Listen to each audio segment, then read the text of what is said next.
terms of co-working, guys, is there any sort of fear in the market in terms of COVID that is causing concern with your clients in terms of taking up co-working spaces because of this, or is it becoming more of a trend that people want them? How is it affecting your space? I think what I've seen from the tenants I've spoken to and the requirements we're dealing with, it's no one's shying away from co-working space and sharing a facility, but where it's becoming more useful is, half of the requirements we have at the moment are for out of town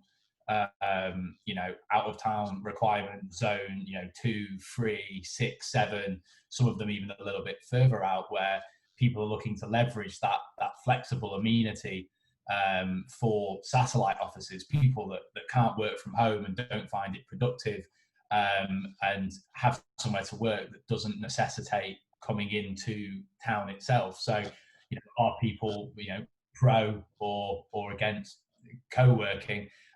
It's circumstantial, but we're not finding people are turning around and going, I can't work like this anymore, because I'm sharing a kitchen with somebody else.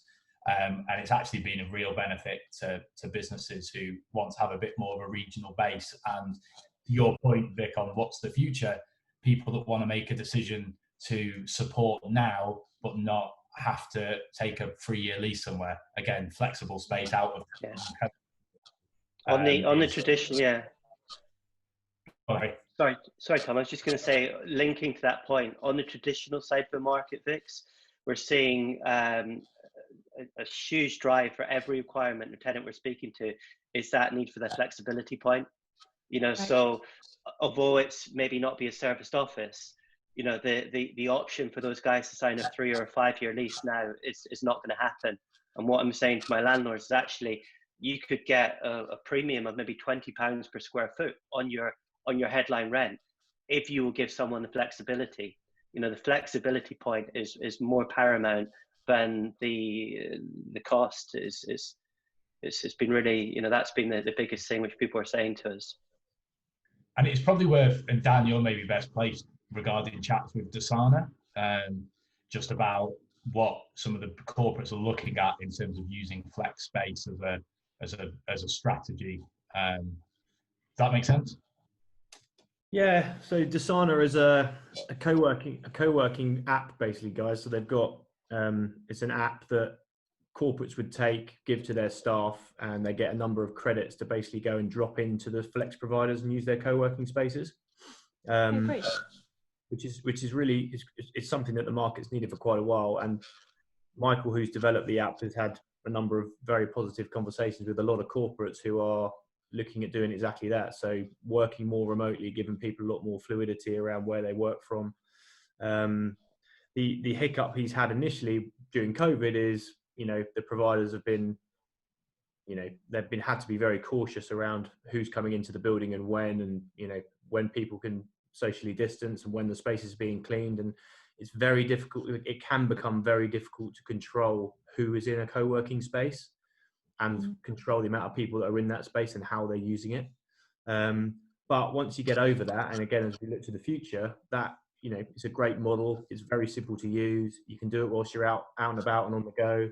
And it's actually quite a cost-effective way for corporates to manage their workforce, really, and to obviously see how many people are using it, how much money they want to spend on it, and how much physical office space they actually need to take. So it's going to be quite a successful thing, and we'll obviously keep our eye on that as well. I think from a co-working concept point of view, there will be some consolidation in the flex market without a shadow of a doubt. I think some of the guys that are just doing co-working, so open plan shared facilities, in the short term will suffer, just because a lot of their tenants are one-man bands or very small SMEs who are on very short-term flexible contracts and have just cut those, and simply won't be using them probably in the next 12, 18, 24 months because they can't afford to do so. All their businesses have gone under. So there'll be a few of those that are reliant on just co-working that I think will struggle. But the ones that offer a bit of a hybrid around private office space and giving tenants that control of an environment along with a bit more community, you know, we're pretty positive that they'll be okay given the flexibility they offer people. Anyway. Yeah, Robin, I think my point was around UK-wide a network of flex providers basically, and IWG is still the only real provider that could offer the coverage that corporates need.